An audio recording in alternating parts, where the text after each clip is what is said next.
नमस्कार, जोहार। मैं हूँ विनय संगम और आप देख रहे हैं झारखंड विजन। साथियों, आज हम जेएसएलपीएसएल कार्यालय में हैं और ये जेएसएलपीएसएल की सारी महिलाएं हैं, सभी अपने-अपने पंचायतों से आई है, सभी अपने-अपने गाँव में जेएसएलपीएसएल का काम करती है। समूह में पैसे जमा करना और सरकार की और विभिन्न योजनाएं हैं, उसमें सरकार का सहयोग करना। और इन सभी महिलाएं सक्रिय महिलाएं हैं, यानी सरकार का कोई भी काम आता है तो पहले इनके पास पहुंचता है और ये अपने समूह में भेजती हैं, बताती हैं, महिलाओं से काम करवाती हैं। सरकार का काम हो या फिर अन्य संगठनों का काम हो, ये महिलाएं, सरकार ने इसको कहा है कि आपको 1500 रुपये प्रत्येक महीना दिया जाएगा। परंतु इन महिलाओं का पिछले 3 सालों से 8 सालों से एक भी पैसा सरकार ने नहीं दिया। यदि मिलता है तो 3 महीने का, यदि सरकार ने पैसा 1 साल का बकाया है तो 3 महीने का दिया, बाकी पैसा बकाया रह जाता है। तो इस तरह से 7 सालों से काम कर रही है। तो 7 सालों से कि 8 सालों से? 8 सालों से काम कर रही है और इस तरह से 1 साल में 3 महीना या फिर 1 साल में 2 महीना, कभी 1 साल में 4 महीना, इस तरह का पैसा और सारा पैसा बकाया रहता है। ये अपनी मांगों को लेकर के धरना में जाना चाहती है रांची, लेकिन यहाँ पर बीपीएम कार्यालय जो अपने कार्यालय में है, यहाँ पर इनका आवेदन को लोग एक्सेप्ट नहीं कर रहे हैं। इन्हें धरना प्रदर्शन से रोकना चाह रहे हैं। इन्हें इनका आवेदन जो है वो नहीं ले रहे हैं। इसी पर ये अपना बात रखने के लिए आई हैं। इन्हें और क्या-क्या समस्या है, ये 10 जो मांग है इसको लेकर के रांची जाना चाहती है। इनका जो मांग है, हमारा मानदेय 1500 से 10,000 हो, सफर का खर्च 2000 हो, मोबाइल का खर्च 500, महंगाई भत्ता 1500 और हमारा पहचान पत्र बने, हमारी नियुक्ति पत्र हो, हमारा बीमा हो और गरीबी उन्मूलन योजना खत्म होने पर अन्य कार्य की नियुक्ति हो, हमारा अपना ड्रेस हो, हमारा मानदेय हमारे पर्सनल खाते में दिया जाए। तो ये सारी मांग है। आइए बात करते हैं, हमारे साथ आरती जी हैं, ये बताएंगी। क्या नाम हुआ? मेरा नाम आरती देवी है और मेरा ग्राम रजमनिया है, पंचायत कतिलो, प्रखंड विधि से हूँ। मेरा क्लस्टर पडरिया है और ये आप समूह में क्या? हम समूह में एडब्ल्यू हैं, अपने गांव की एडब्ल्यू हैं। हमारे गांव में 8 समूह है, उसकी मैं एडब्ल्यू हूँ। और जैसे हमारा जो कुछ काम होता है, जैसे जो भी विभागीय काम होता है, जैसे एलपीएस का या जीपीडीपी का काम होता है या सरकार की कोई भी योजना होती है, वो सबसे पहले समूह की दीदी लोग को खोजता है और समूह की दीदी में सक्रिय महिला को पहले खोजा जाता है। लेकिन जब सक्रिय महिला उसी काम को करके धरातल पे उतार देती है, फिर उन लोगों का अनदेखा हो जाता है, उन लोगों को इग्नोर कर दिया जाता है और उन लोगों का फिर मानदेय के लिए तो कोई बात ही नहीं होता है। जब हम लोग मानदेय के लिए बोलते हैं तो वो लोग बोलते हैं ठीक है आएगा आएगा, ऊपर से नहीं आया है, ऊपर से नहीं आया है, और इस तरह से करके हम लोग को माने दुविधा में रखा जाता है। तो अभी क्या मानदेय मिलता है और कितने महीनों से आपका बाकी है? अभी हमारा मानदेय 1500 रुपया है, लेकिन वो भी हम लोग को मिलता नहीं है। आज करीब समय पे नहीं मिलता है। आज कई सालों के बाद 4 महीना, किसी का 3 महीना का मानदेय आया हुआ है, वो भी 1500 में कट के दीदी लोग का मानदेय आ रहा है। यानी 1500 है, 1500 रुपए, तो उसमें कितना पैसा मिल जाता है? क्यों कटता है? पता नहीं, वो लोग बोलते हैं कि आप लोग वर्क डन भरने में कुछ गलत करते हैं, इसलिए पैसा कट जाता है। हम लोग बोलते हैं कि भैया जो गलती हम लोगों से होती है आप बताइए, हम लोग उसको पूरा करेंगे, लेकिन हमारा पैसा नहीं काटिए। लेकिन हमारा पैसा भी कट जाता है और हमें समय पे मानदेय नहीं मिलता है। तो अभी आप कह रहे हैं कि हमारा मानदेय हमारे खाते में मिले, तो अभी किसके खाते में मिलता है? अभी हमारा मानदेय सीएलएफ के खाते में आता है, जो काफी दिनों तक सीएलएफ में ही लटका रह जाता है। बहुत हम लोग जब मैंने लाख अर्जी मिन्नत करते हैं तब जाके हम लोग का पेमेंट छोड़ा जाता है। तो हम लोग चाहते हैं कि हमारा मानदेय हमारे पर्सनल खाते में आए। तो वो जो पैसा है आपको कैश मिलता है, वो निकाल के देती है? नहीं, वो हमारा बैंक अकाउंट में ट्रांसफर किया जाता है। अच्छा, अभी उनके खाते में जाता है, फिर वो ट्रांसफर करती है आपके खाते में। और फिर उसमें ऐसा तो नहीं होता है कि मान लीजिए 1500 आया तो 2-3 महीना के बाद आपको कहे कि नहीं 1500 नहीं, आपको 1200 देंगे? नहीं, ऐसा नहीं है। ऐसा नहीं। ऐसा नहीं है। और आपकी ड्रेस है, आपकी जो सो आपको खर्च क्या-क्या मिलता है? जैसे आप मोबाइल खर्च लिखे हैं, आपका भत्ता चार्ज है। सबसे पहले इस बढ़ती महंगाई में आज के समय में मोबाइल का रिचार्ज महंगा हो गया है। कोई भी 1.5 जीबी का रिचार्ज कराएं तो 400 से कम का नहीं होता है। तो सबसे पहले हम लोग जो भी काम करते हैं सब ऑनलाइन करना पड़ता है। ऑनलाइन करने के लिए हमारे मोबाइल में डाटा पैक होना चाहिए।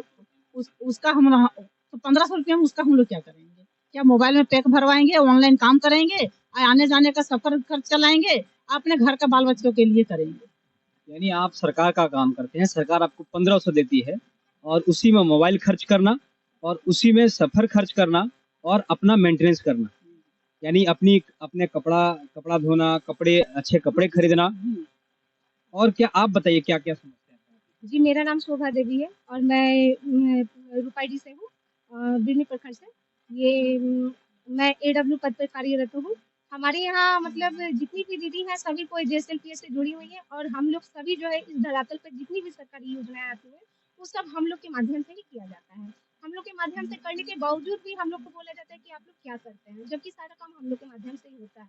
और हम लोग के माध्यम से होने के बाद भी हम लोग को सही तरीके से ना तो पेमेंट मिलता है और ना ही हम लोग का अपना पहचान है। अगर कहीं भी जाते हैं तो सब कोई बोलते हैं कि आप लोग कौन है। यहाँ तक कि यहाँ के खुद के पदाधिकारी लोग बोलते हैं कि आप लोग किसके अंतर्गत हैं।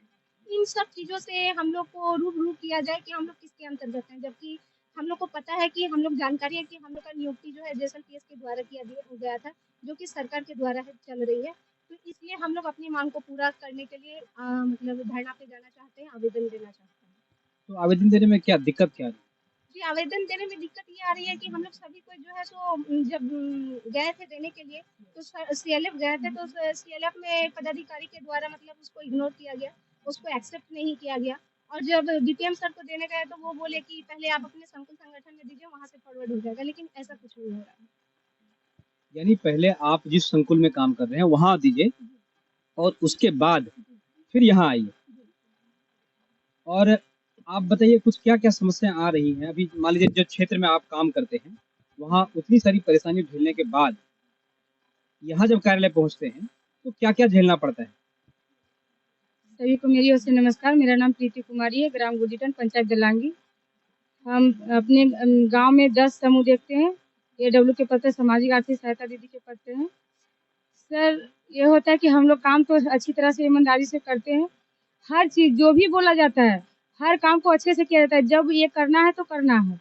हम लोग अच्छी तरह से दे भी देते हैं और यहाँ से अगर बोला जाता है तो मानने के लिए हम लोग बोलते रहते हैं कि भैया अगर हम लोग देखिए एक महिला होने को देखते हुए भी समाज के लिए भी कुछ करते हैं। उसके लिए हम लोग को भी एक मजदूर अगर मजदूरी करने जाता है तो उसको 400 रुपये मिलता है, लेकिन एक महीना में हम लोग को 1500 मिलता है। क्या मिलता है? और अगर हम लोग 1500 भी खोजते हैं कि नहीं, अगर हम लोग एक महिला करके अगर घर से बाहर होकर काम कर रहे हैं, 1500 भी मिल रहा है उसमें भी ठीक है, लेकिन वो भी समय पे नहीं मिलता है। साल में 2-4 महीना का दे दिया जाता है, उसके बाद फिर बस कुछ नहीं दिया जाता है हम लोग को। वही मांग के लिए हम लोग यहाँ तक भी आते हैं तो करवाना चाहते हैं ताकि हम लोग का मानदेय बढ़े। कम से कम जब जो मजदूर होते हैं उनको 400 रुपये मिलता है, उनसे हम लोग अपनी आंखें नहीं मिला पाते हैं। उन लोग का भी कहना है कि आप लोग को तो जेएसएलपीएस में काम करते हैं, आप लोग को अच्छा पेमेंट मिलता होगा, लेकिन हम लोग को उनके बता नहीं बोलता है कि हम लोग को क्या मिलता है। मतलब अपनी सैलरी बताने में झिझक होती है कि मैं इतनी कमाता हूँ। बताइए। मेरा नाम रुचि कुमारी है, ग्राम दलांगी, पोस्ट बंगराकला, थाना बिरनी। और मेरे गांव में 9 समूह में उसमें ऐसे दीदी के पद पर कार्यरत हूँ।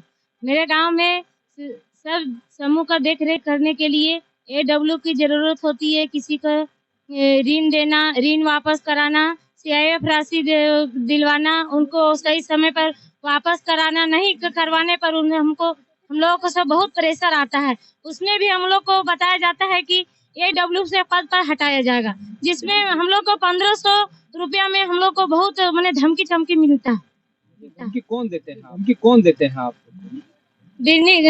पड़रिया क्लस्टर से सीसीपीआरपी देते हैं, सीआरपी भी है सर। अच्छा, आप काम करने के बावजूद आपको धमकी मिलता है? हाँ, हम लोग एडब्ल्यू से पद पर हटाया जाएगा। चलिए बताइए थोड़ा सा, मैडम आप थोड़ा सा बताइए। हाँ। मेरा नाम गोदी देवी है, हम बिरनी क्लस्टर से हूँ और मेरा मानदेय हम सब समूह का लोकस का काम करते हैं जी, फैसिलिटेटर का काम किए, समूह का सारा काम करते हैं और 1500 में हम काम कर रहे हैं। तो मानदेय के लिए हम लोग धरने के लिए रांची जाना चाहते हैं। रांची धरना अपना जो मानदेय बढ़ाना चाहती है, इसके लिए धरना प्रदर्शन करना चाहती है, लेकिन यहाँ के अधिकारी इन्हें मदद नहीं कर रहे हैं, इसलिए ये आज इस कार्यालय में आए थे। हालांकि बीपीएम से बात करने के बाद उनके जो कर्मचारी हैं उन्होंने आवेदन तो ले लिया, लेकिन इनको रिसीव नहीं मिल पाया है। उन्हें रिसीव के लिए बोला गया है कि कल आकर के आप रिसीव ले लीजिए। धन्यवाद।